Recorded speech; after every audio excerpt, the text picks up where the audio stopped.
तो हमने last time क्या पढ़ा था, ह्यूमन जीनोम प्रोजेक्ट पढ़ा था। अब आज हमें उसके मेथोडोलॉजीज़ पढ़ने हैं, ठीक है। कैसे हम डीएनए को एक्सट्रैक्ट करते हैं, कैसे हम उसका क्लोनिंग करते हैं, और फिर स्केंसिंग क्या होता है, ठीक है। अच्छा देखो, उसमें सबसे पहली बात, जब डीएनए जो मेथोडोलॉजी से, इसमें दो अप्रोच हम यूजुअली यूज़ करते हैं। एक को हम बोलते हैं एक्सप्रेसिव स्केंस टेक्स, ठीक है, या ब्लाइंड अप्रोच, और दूसरा हो गया स्केंस एनोटेशन, ठीक है।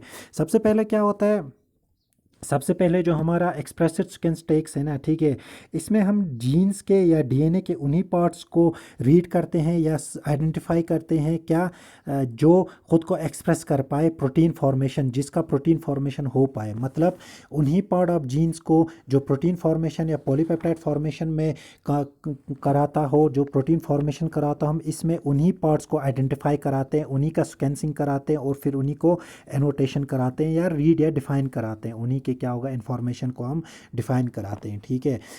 अब देखो, एक्सप्रेसिड स्केंस टेक्स मतलब एक्सप्रेसिड स्केंसिस, वो स्केंसिस जो खुद को एक्सप्रेस करता होगा, इसको हम बोलते हैं ई एस टी में मैंने आपको ऑलरेडी बोला, उन्हीं जीन्स का पार्ट ऑफ डीएनए को जो खुद को एक्सप्रेस कर सकते हो प्रोटीन में, ठीक है। आई होप आप लोगों को पता होगा what is central dogma. DNA क्या करता है, खुद को डायरेक्टली कंट्रोल नहीं करता है, डायरेक्टली पॉलीपेप्टाइड फॉर्मेशन नहीं कराता है, ठीक है। बट ये यूजुअली क्या कराता है, एक टेम्पलेट मॉलिक्यूल बनाता है, ठीक है, जिसके थ्रू ये पॉलीपेप्टाइड फॉर्मेशन करता है, which is known as mRNA. MRNA क्या है, टेम्पलेट मॉलिक्यूल है, जो क्या कराता है, पॉलीपेप्टाइड सिंथेसिस को कंट्रोल करता है या पॉलीपेप्टाइड सिंथेसिस कराता है, ठीक है। अच्छा, डीएनए को हम मास्टर कॉपी बोलते हैं, आरएनए को वर्किंग कॉपी बोलते हैं, and this unidirectional flow of information is known as central dogma. I hope आप लोगों को ये पता होगा। यूजुअली होता क्या है, डीएनए क्या कराता है, डीएनए ट्रांसक्रिप्शन के थ्रू मैसेंजर आरएनए में चेंज हो जाता है, ठीक है, मैसेंजर आरएनए बनाता है, एंड इट विद ट्रांसलेशन की मदद से पॉलीपेप्टाइड चेन बनाता है और प्रोटीन चेन बनाता है। So this is unidirectional flow of information is known as central dogma. I hope आपको इसका पता होगा, ठीक है। अब एक्सप्रेसिव स्किन्स टेक में हमने क्या किया, उन्हीं पार्ट ऑफ डीएनए को या उन्हीं जीन्स को जो पॉलीपेप्टाइड चेन्स बनाता हो या प्रोटीन बनाता हो, उन्हीं को हम क्या करते हैं, स्कैन्स कराते हैं, उन्हीं को आइडेंटिफाई कराते हैं, ठीक है। दूसरा इसमें और एक मेथड है जिसे हम ब्लाइंड अप्रोच बोलते हैं। इस अप्रोच में क्या करते हैं, ठीक है, हम पूरे होल सेट ऑफ जीनोम को क्या करेंगे, स्कैंसिंग कराएंगे, जिसमें स्कैंसिंग कराएंगे, जिसमें हमारा कोडिंग एंड नॉन कोडिंग दोनों पार्ट होगा। उन सबको क्या करेंगे, हम स्कैंसिंग कराएंगे, ठीक है, उन सबको आइडेंटिफाई कराएंगे या उन सबका क्लोनिंग कराएंगे। तो अब दो को कितने मेथड्स हो गए, एक में हम सिर्फ कोडिंग पार्ट को, दूसरे में हमने दोनों होल डीएनए को, जिसमें कोडिंग और नॉन कोडिंग सीक्वेंस होगा, दोनों को हमने क्या किया, सबसे पहले हमने उनको आइडेंटिफाई किया, ठीक है।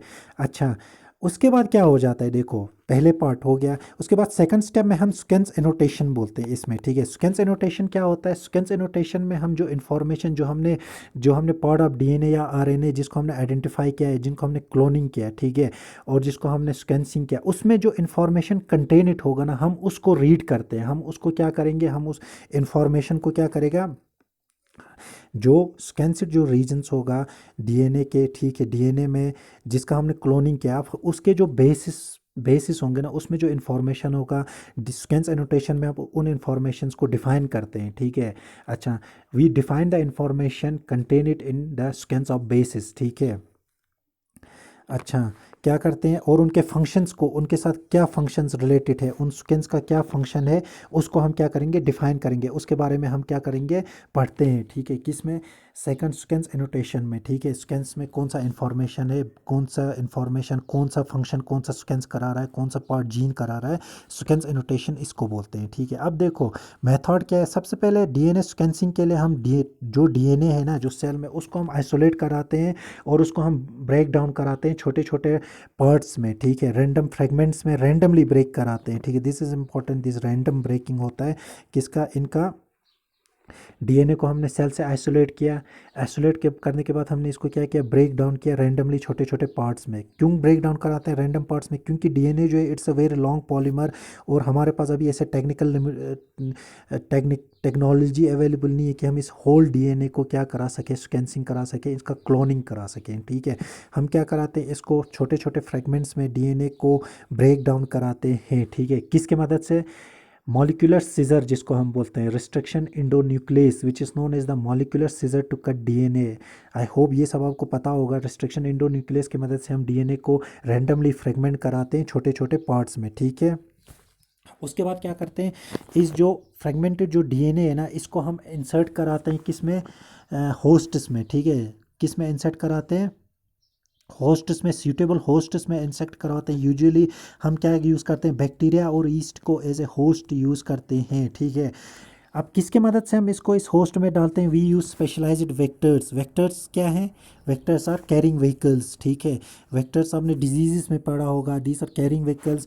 इनके मदद से हम इसको होस्ट के अंदर डालते हैं और वहाँ पे हम इनका क्लोनिंग कराते हैं। Cloning means amplification, we make several copies of these fragmented parts, ठीक है। क्यों बनाते हैं सेवरल कॉपीज़, ताकि हमें ईज हो जाए सिक्वेंसिंग में, ठीक है।